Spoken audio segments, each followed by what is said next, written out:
Hello, my friends. Mr. Nomad Ben here. So I am standing in the burnt remnants of the Dairy Queen that burnt down around 2015, I believe. I've covered some stories about this place before, but the reason why we're starting out on Market Street, well, for one thing, we're doing another little bit of a ghost story special where I obtained the book of Haunted Dalton, Georgia by Connie Hall Scott, who used to do ghost tours throughout Dalton, especially downtown Dalton. But I wanted to grab a bite to eat at Cracker Barrel.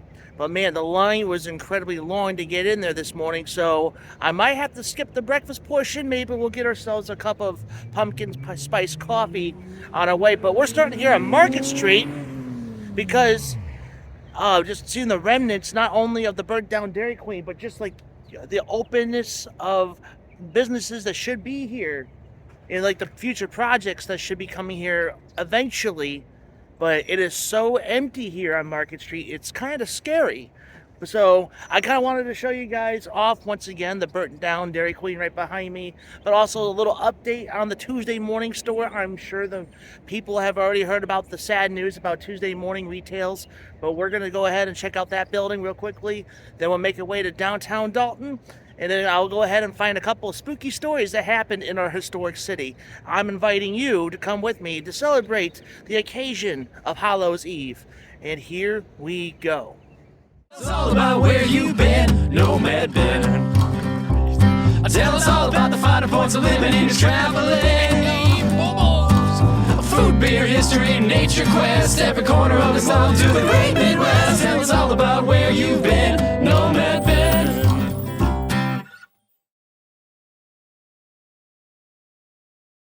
And that is right, my friends.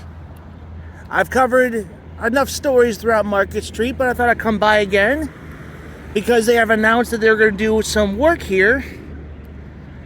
But so far, there has not been anything happening so far, but hopefully eventually we'll see if anything will change over the course of time. This is the burnt down Dairy Queen I've showed off before.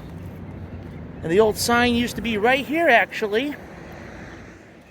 But over here, I believe, will be the exit of the drive-thru, and you drive your car in this way. And I'm standing right here. Believed to be the entrance or the back entrance to the old tile of what it used to look like here. And now it's just a big patch of burnt downs of nothing.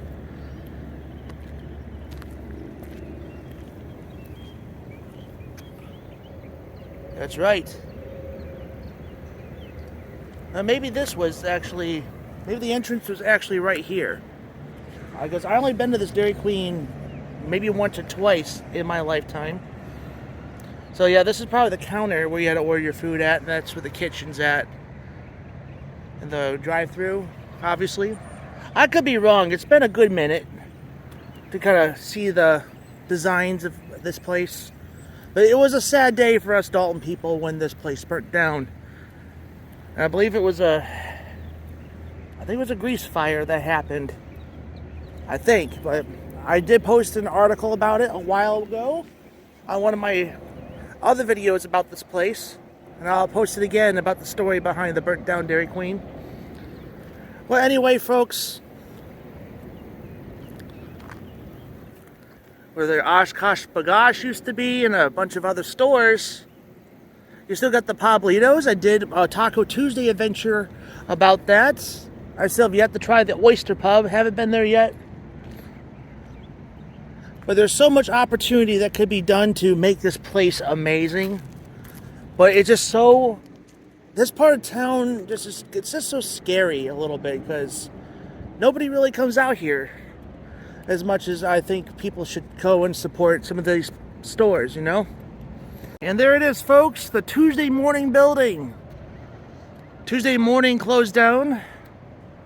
Oh, I'll say less than two and a half months ago, maybe a little give or take. I was actually wanting to document the last day of being open, but I ended up being really busy. So this is like one of the bigger stores on Market Street, and now it is no longer in existence, and I think the company itself, could be wrong, but I think the company itself went under as well. I think they had to close down majority of their stores or all their stores on Tuesday morning. There's the trunk or treats happening. You guys can see what's inside. It is nothing but a vast of nothing in there. Well, who knows what will replace this? And of course, I'll keep an eye for our town. If anything new or something fun should happen, or maybe a really cool store that could come to this place. But rest in peace, Tuesday morning. The sun has set on your day. Now here's a store I have never really kept an eye on before. But we got some floating bikes up there. Might be some ghosts operating those bikes. And we got a metal pig, rusty pig, and a bunch of old antiques here. I'm gonna have to come by again. This could be a vlog for another time. I believe the store is called One of a Kind. If that's what it says. I'm not sure that's the name of the store, but that would make sense. Because there might be one-of-a-kind items that lies inside the store. So we will come back and maybe do a vlog here one day. And my hope for this place and here at Market Street, I hope things will turn around here because there's so much potential that could happen here. It could be like an extension to the historic downtown. I mean, we all know downtown's expanding. I've been documenting downtown Dalton, but I would really like to see this expand too. And people don't have to drive all the way to Calhoun for their outlet mall. Yeah, but you got food here, like Outback Steakhouse, but there are more restaurants than actual places of work. There's a give or take some retail stuff, but I like to see this place expand better and do something about the burnt down Dairy Queen. I understand it has a bit of history, but it's just so sad to see this thing. And I really think they need to either build a new Dairy Queen here or do something to cover up this eyesore. But it's kind of spooky here, honestly, if I tell you. So I think it's appropriate for a little Halloween special here at Market Street. So why don't we go ahead and head our way downtown and do some haunted Dalton stuff. I'm standing outside the Travit Hall right now. If you guys could look a little close, on top of the brick building there, you can kind of see some burn marks throughout the years. Since the fire was roughly a little over 20 years ago, so you can definitely see some burn marks on the brick. But they have restored the building since, but you can definitely see some of the burn marks of the fire on top of the building. But a little bit of the history about the Travit Hall right over here. Constructed in 1871, the builders of John P. King and J.F. Travit.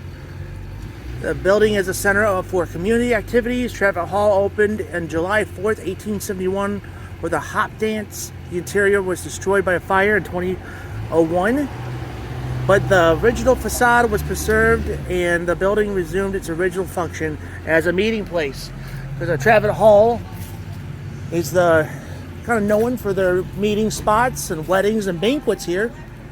A little story about this building. As the fire burned in 2001, even though the book itself won't give let's say it's 2000, but give or take 2000, 2001, when the place caught on fire, which they think, again, part of the Sherman curse all those years later. So part of the General Sherman curse, catching the fire of Travit Hall. So when the fire was done and they had workers clean up the mess of the fire, they came across a bag of teeth that was inside a fire-safe wall here in the building. So it turns out that it's the possibility of that bag of mysterious teeth was actually belonged to none other than the notorious gangster that made his way through Dalton numerous times, Al Capone. And Al Capone was known as the notorious gangster during the Prohibition, when America was not allowed to drink alcohol. So with that being said, it says in the book there that it's the possibility that it could be belongs to Al Capone. It's not Al Capone's teeth, probably a teeth of his victims or people that crossed his path. But this building here, they said that it had something to do with Al Capone's dentist, which Al Capone definitely has some history in this city. I'm going to do some research maybe for future vlogs for that, but also not just Dalton, but Ringgold as well. He had some distilleries in Ringgold, and one of the ghost tours that took in the Ringgold talked about they could still smell the liquor from the distilleries. So just a little something, a little Al Capone history that happened here in Dalton, talking about the Travit Hall burning alongside with the General Sherman curse. Isn't that something? So the next story here, we're going to talk about the Holly Treehouse haunting right here. And there used to be a sign, I guess it's either been painted over or over the years the paint's chipped off, but it used to say Holly's Treehouse here. But this two-story white home was built in 1924 by the Travit family, and Mr. Travit was the first general manager of the American Thread Company of New England. And eventually it was purchased by the Longley family in 1938. And then eventually the Longley family actually kept it up for about 5 decades, and it was purchased by Doris Frito of California and Katie Sosby, who they are actually proprietors and owners of the Spiced Apple. And we've actually eaten at the Spiced Apple before. So I don't want to get any more closer because I'm pretty sure it's private property, but I'll zoom in right here. There's a gargoyle over here, and there's another gargoyle on this side of the house. We'll go make our way over to that part of the gargoyle. And the chapter talks about the gargoyles, and you know how gargoyles are supposed to be guardians of evil spirits that's supposed to guard the building from anything crazy or evil. But that's far from the truth about this house, because people have actually deemed to see, had some encounters of like little friendly spirits in here before. You've had a history of senators that stayed at this house as well, and some people said that they have claimed that they could still smell the cigar smoke in this home. And people also saw toys move inside this house as well through the windows. I could probably talk more about this, but this was a pretty lengthy chapter in the book. But like I said, in this, I'll leave in the link in the description below from everything you could read from Haunted Dalton, Georgia by Connie Hall Scott about this house.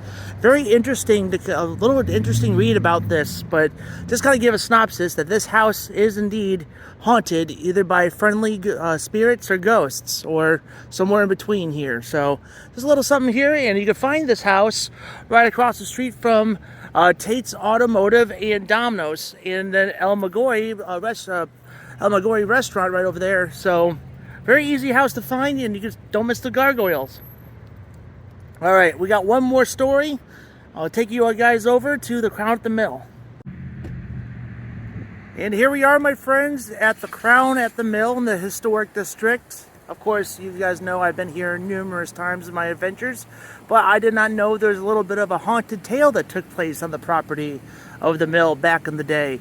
So we'll make our way over here because I believe it would be very similar to this location where a severed hand and a bloody hatchet was found. And I'll read the passage off of the book because it's a very short story, and I'll do the best of my ability to read it to you guys. And I believe it's somewhere over here where they found the hand, or maybe somewhere on property, but I'm going to use a body of water for an example. But as you can see here, a lot of history has been made in these waters over here. Lots of old history. There's a very old bridge here leading up the Crown at the Mill. But I'll read the passage of the story here, because like I said, it's a very short story, so bear with me. On the grounds of the Crown Cotton Mills is a man-made pool of water. In September 1929, a bloody new hatchet was found nearby. Caretakers drained the pool and found a horribly swollen and misshapen hand. For 3 days, the community was horrified and confused. A man by the name of C.G. Plain, fresh from Atlanta, tried to collect the insurance money from the fresh hand amputation. He claimed to have fallen down some steps, badly breaking his wrist, and said, finished the job with his own rusty pocket knife. When no one believed his saga, and when a formal investigation began, Plain Payne hopped on a train headed back to Atlanta without the insurance money with his short hand. So basically, he was trying to scam his way to getting some money. But when they were investigating him, he fled back to Hotlanta.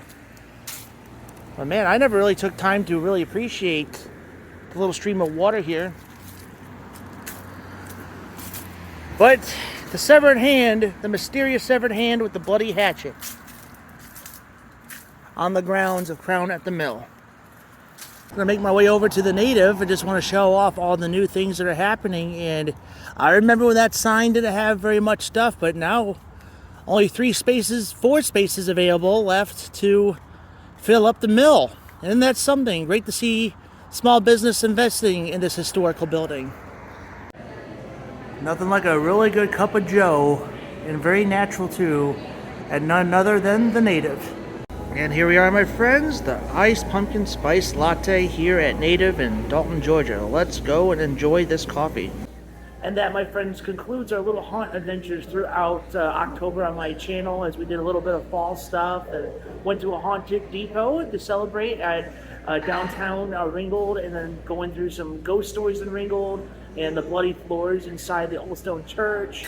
And on top of that, some local ghost stories that haunts the area of Dawnville, the Dalton area, and then talking a little bit of Al Capone history as well, and a little bit of a ghost to Chattanooga. We had ourselves a little bit of a fun fall, including some cosplay, so there was some costumes involved with that too.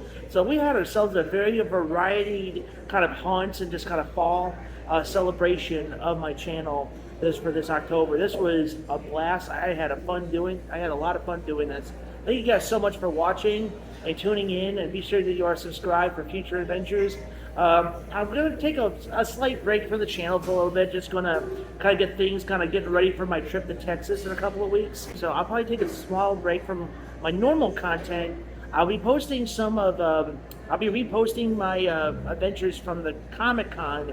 I had more footage from the panels, so I'm going to go ahead and throw them all together and do some friendly edits to it. So I'll have at least some cons for you guys, like the full panels for you to check out.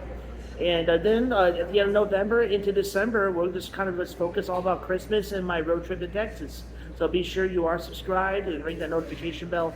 But yet again, my friends, I am bound to change my mind at the very last second. So for all I know, I might just go ahead and keep posting every Thursday night. So that's why it's so important to make sure you're subscribed and like my videos, so it gets into your algorithm. I'll see you guys in the next adventure. This was a very fun adventures going throughout the localness of the towns and all the local haunts and all the local spooks. I'll see you guys later. Eat well, keep your mind walking. Let's try this coffee.